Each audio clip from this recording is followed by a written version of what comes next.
Biarkanlah anak-anak itu datang kepadaku, sebab orang seperti merekalah yang memiliki kerajaan surga. Dalam nama Bapa dan Putra dan Roh Kudus. Amin. Tuhan bersamamu Dan bersama rohmu. Para romo, bruder, suster, bapak ibu dan saudara-saudari yang terkasih dalam Tuhan, selamat pagi dan berkah dalam. Selamat pagi berkah dalam. Pagi hari ini kita berkumpul merayakan Ekaristi pada hari Sabtu biasa yang ke-19. Kita diajak untuk menempatkan kerajaan Allah sebagai suatu yang berharga. Mari kita awali dengan hening sejenak dan mengakui segala dosa-dosa kita.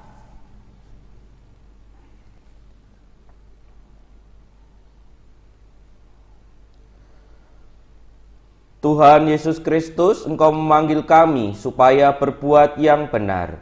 Tuhan, kasihanilah kami. Tuhan, kasihanilah kami.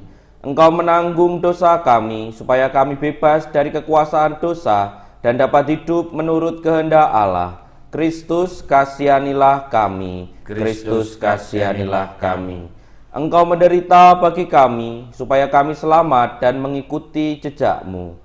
Tuhan, kasihanilah kami. Tuhan, kasihanilah kami. Semoga Allah yang Maha Kuasa mengasihani kita, mengampuni dosa-dosa kita, dan mengantar kita ke hidup yang kekal. Amin. Marilah berdoa.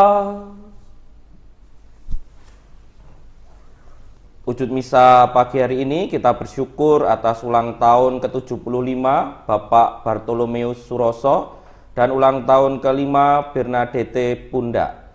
Semoga Allah menganugerahkan rahmat dan berkat pada hari ulang tahunnya ini. Dan kita juga berdoa bagi jiwa Bapak Agustinus Taryono yang 100 hari yang lalu dipanggil Tuhan.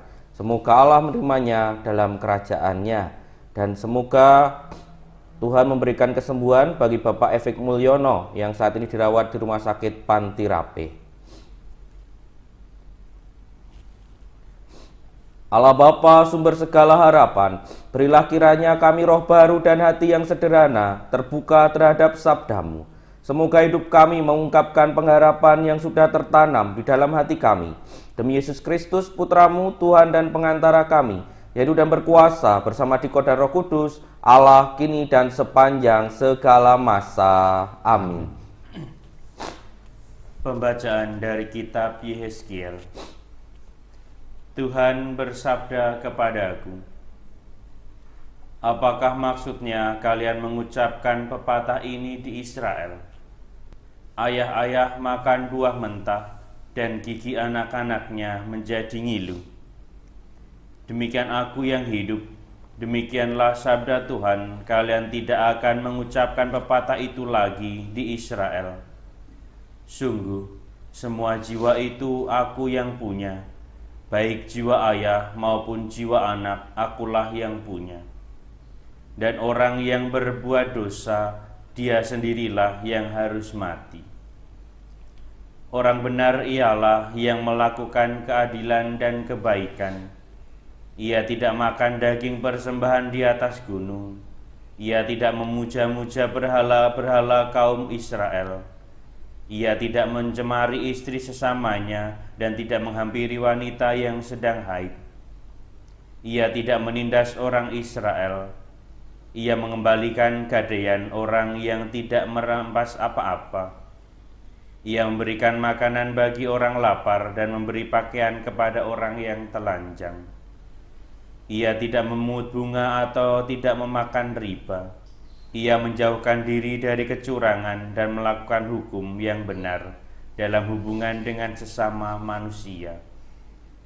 Ia hidup menurut ketetapanku dan tetap menaati peraturanku. Ia berlaku setia. Orang demikianlah orang yang benar dan ia pasti hidup. Demikianlah sabda Tuhan, tetapi kalau ia melahirkan seorang anak yang menjadi perampok dan yang suka menumpahkan darah atau melakukan salah satu dari kejahatan tersebut, anak itu sendirilah yang harus mati dan darahnya tertumpah pada dia sendiri. Oleh karena itu aku akan menghukum kalian masing-masing menurut tindakanmu, hai kaum Israel. Demikianlah sabda Tuhan Allah, maka bertobatlah dan berpalinglah dari segala durhakamu. Jangan sampai itu menjadi batu sandungan yang menjatuhkan kamu ke dalam kesalahan. Buanglah daripadaku segala durhaka yang kalian lakukan terhadapku, dan perbaruilah hati serta rohmu.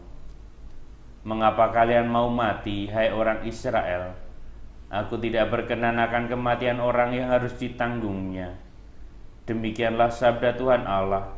Oleh karena itu, bertobatlah supaya kalian hidup. Demikianlah sabda Tuhan. Syukur kepada Allah. Mazmur tanggapan dengan refren, ciptakanlah hati yang murni dalam diriku ya Allah. Ciptakanlah hati yang murni dalam diriku ya Allah. Ciptakanlah hati yang murni dalam diriku ya Allah, dan baruilah semangat yang teguh dalam batinku. Janganlah membuang aku dari hadapanmu, dan janganlah mengambil rohmu yang kudus daripadaku. Ciptakanlah hati yang murni dalam diriku ya Allah. Berilah aku sukacita karena keselamatanmu, dan teguhkanlah roh yang rela dalam diriku. Maka aku akan mengajarkan jalanmu kepada orang-orang durhaka, supaya orang-orang berdosa berbalik kepadamu. Ciptakanlah hati yang murni dalam diriku ya Allah. Haleluya, haleluya. Haleluya, haleluya. Terpujilah Engkau Bapa Tuhan langit dan bumi, sebab misteri kerajaan Kau nyatakan kepada kaum sederhana. Haleluya, haleluya. Tuhan bersamamu dan bersama rohmu. Inilah Injil Yesus Kristus menurut Matius. Dimuliakanlah Tuhan. Sekali peristiwa, orang membawa anak-anak kecil kepada Yesus supaya ia meletakkan tangannya di atas mereka dan mendoakan mereka. Tetapi para murid memarahi orang-orang itu. Maka Yesus berkata, "Biarkanlah anak-anak itu datang, janganlah menghalang-halangi mereka datang kepadaku. Sebab orang-orang seperti merekalah yang empunya kerajaan surga." Lalu Yesus meletakkan tangannya di atas mereka dan kemudian ia berangkat dari situ. Demikianlah Injil Tuhan. Terpujilah Kristus. Para romo, bruder, suster, bapak, ibu, dan saudara-saudari yang terkasih dalam Tuhan, bacaan Injil hari ini menggambarkan bagaimana Yesus yang memberkati anak-anak meskipun para murid awalnya tidak mau menerima anak-anak tersebut. Mungkin para murid maksudnya baik agar anak-anak ini tidak mengganggu Yesus yang mungkin sedang beristirahat atau sedang melakukan apa. Ya sama seperti kalau di gereja kita kan kadang-kala juga anak-anak disendirikan untuk menciptakan ibadat yang lebih baik dan lain sebagainya. Kadang-kala ada motivasi yang seperti itu.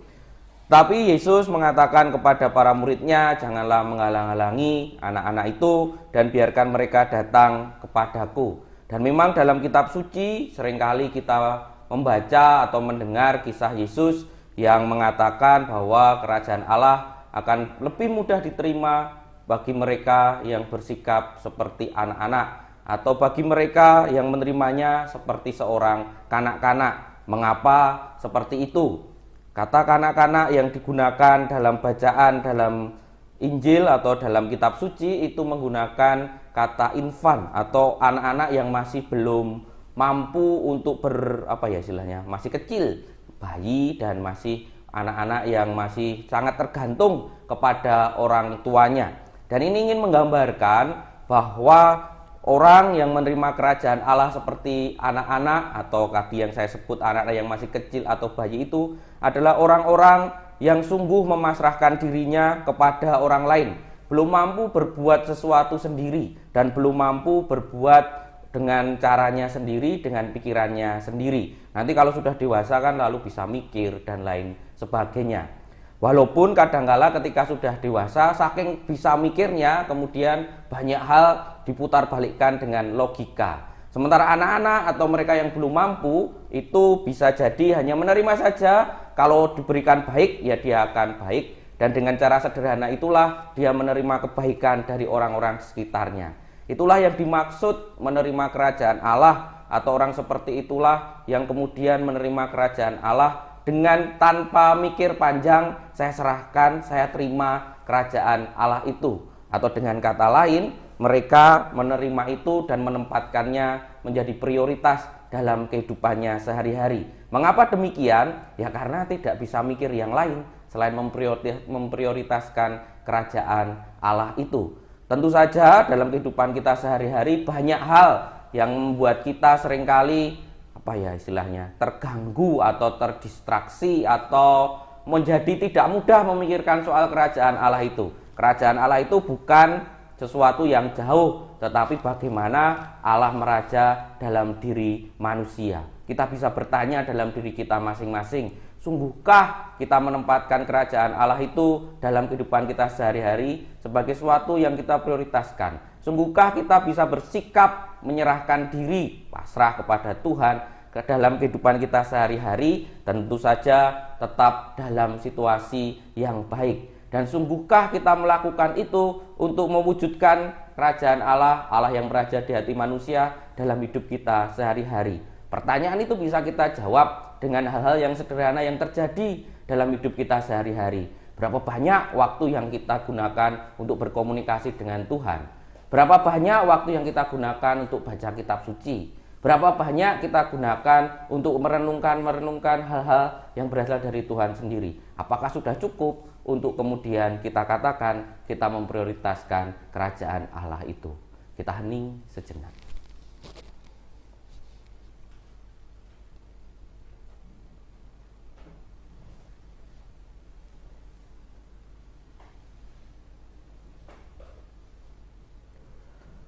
Kemuliaan kepada Bapa dan Putra dan Roh Kudus, seperti pada permulaan, sekarang, selalu, dan sepanjang segala abad. Amin.